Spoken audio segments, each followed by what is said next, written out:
కూడా విపరీత ధోరణి ఉంటుంది. ఏది పడితే అది మాట్లాడేస్తూ ఉంటాం అంటే ఏదో రాబోతుందని అర్థం.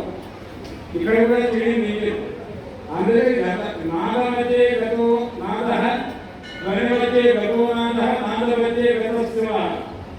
నాదం బ్రహ్మం, ఆ దివ్యమైనటువంటి వేరే మృదంగ దేవతగా పూజిస్తూ ఆ యొక్క నాదంతో పరమాత్మ యొక్క దివ్యమైనటువంటి బ్రహ్మోత్సవాన్ని సేవించడానికి వచ్చే దేవతలని ఆహ్వానించేటువంటి కార్యక్రమం జరుగుతున్నది.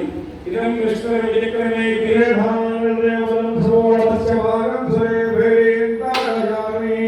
బ్రహ్మదేవాయ మంత్రేణ భేరీణాం తారణాయ ఓం బ్రహ్మదేవానాం విక్రమేణాం విక్రమేణాం